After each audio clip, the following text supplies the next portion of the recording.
Hello and welcome to Studio 415. On today's show, you will get to meet many of the new teachers here at CHS. You'll hear how well the administration thought last week's ALS drill went.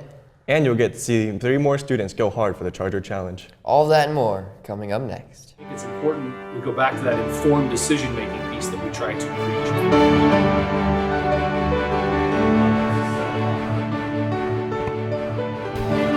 Oh, double doink! The Bears have just lost the Super Bowl! 5, 4, 3, 2, 1. Take camera 2. Welcome to Studio 415. I'm Brandon Nguyen. And I'm Logan Bartles. Last Wednesday, the students and staff of CHS participated in a school safety drill designed to equip the school with an informed response system for any emergency situation. The ALS protocol was put to the test last week, and we spoke with administration about the drill and where we can improve. Studio 415 reporter Grant Badgley has more. The administration has billed the informed response drill as a success, but they have identified some parts of the ALS protocol that can be improved upon in future situations. I think it's important we go back to that informed decision-making piece that we try to preach.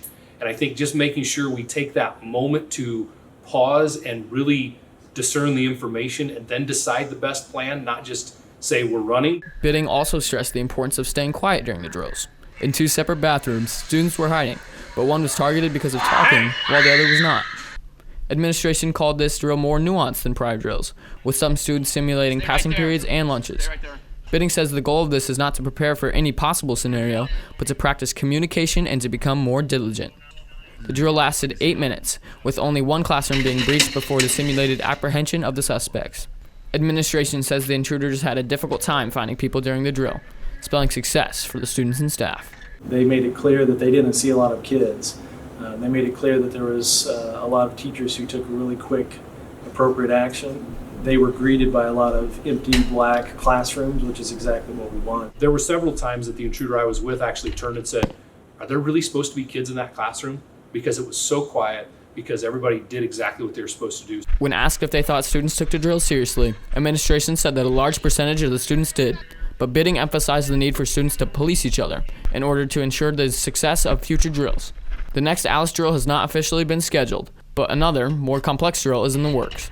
For Studio 415, I'm Grant Badgley.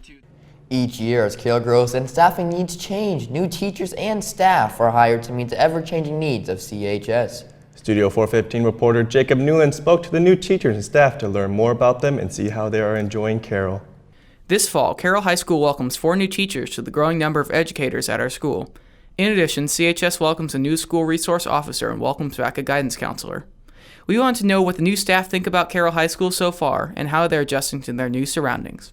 It's very big. I went to South Adams growing up, which is a really tiny high school, like an hour away from here. So it's been a little overwhelming trying to navigate the halls, but it's great. It's been really enjoyable. It's been a great experience, both with interactions with the faculty and the students. Super impressed with my freshman students. I think they're working really hard. I think they have fun personalities and they're really polite and friendly. In addition to hearing what the new teachers think of CHS, we wanted to learn more about what CHS should know about them. I did part of my student teaching in Norway, so people are usually interested about that. But even though I did my student teaching in Norway, I still like teaching at Carroll better. I had taught horseback riding as a summer job, and that's just what I decided I wanted to do, is I wanted to teach. I've been lucky enough to be born and raised in Europe, and when I moved to the US, I didn't know much of the culture, and therefore I was really interested in its history. And I completely fell in love with American history, so I decided to teach it. I've been told that I look scary, but I'm not scary at all. I'm absolutely approachable. Come up, talk to me, we'll chit-chat, whatever you need. Teaching can be a tough job, so we want to know who inspires the newest Chargers. It's kind of cliche, but probably my dad. He was a teacher and he just retired, but he's still alive, but he has lived a very giving life. Probably my mom. My mom is kind of like a rock star to me. She just was always there for us growing up. I had an amazing physics teacher when I was in high school, and just the the way he taught and the way he interacted with students, I was like, I think that's what I want to do. If you see any of these new faces walking around CHS, don't just walk by, say hi. For Studio 415, I'm Jacob Newland. Tomorrow night, the curtain rises on Carroll's fall play. Studio 415 reporter JP Sasantio brings us more on this year's fall play on this week's episode of Spotlight. Among many of the activities offered at Carroll, a number of students have found something special in joining the fall play.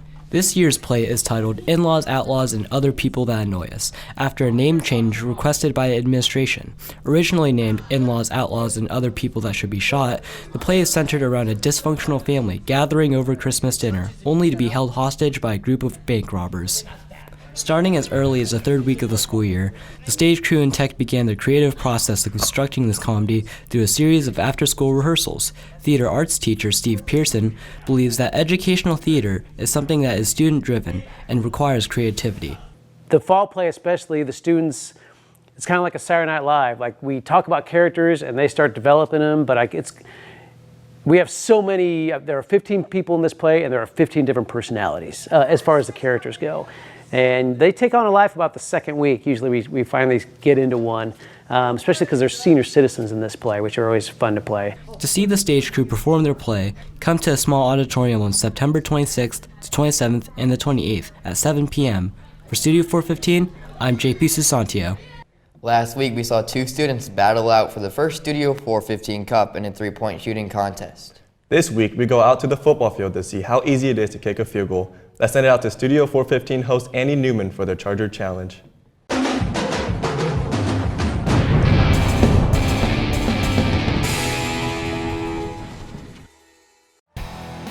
Welcome to week 2 of the Charger Challenge. I'm your host, Andy Newman, and today we will have 3 contestants kicking 3 field goals, and whoever makes the most will win the Studio 415 Cup. My name is Kevin Dietrich. I am a freshman at Purdue Fort Wayne, and I'm going to win because I was a place kicker in 7th grade. My name is Luke Schlatter. I'm a sophomore, and I think I'm going to win because I think I was born for this. All right, my name is Logan Gonzalez. I'm a junior this year, and I'm pretty sure I'm going to win because I'm the starting goalkeeper, so I'm used to kicking balls far. Gentlemen, are we ready to start the Charger Challenge? Oh yeah, definitely. Dietrich, you're up first. 3, 2, 1, kick! Was that good? That was good. Now Kevin will kick a 25-yard field goal. 3, 2, 1, kick! Nowhere close. Kevin's third and final kick. 3, 2, 1, kick! And it's no good! Contestant number 2, Luke, are you ready? All right, 3, 2, 1, kick! That was good! Kick number 2. 3, 2, 1, kick! And it's good! Third and final kick from Luke. 3, 2, 1, kick the ball. And it's good! He's made all 3 kicks! Our third and final contestant will be Logan Gonzalez. Logan, are you ready? You gotta make them all, buddy. All right, 3, 2, 1, kick the ball. Oh, double doink! The Bears have just lost the Super Bowl! Logan, this is now for absolutely nothing and for bragging rights for being second place. Are you ready? All right, 3, 2, 1, kick. Dear Lord, why didn't you do that the first time? 3, 2, 1, kick. Oh, it's wide right! After the challenge, Luke has become victorious and has won the Studio 415 Cup. How do you feel, sir? Great. And how do you feel? Like a loser. And you? Same. Probably should.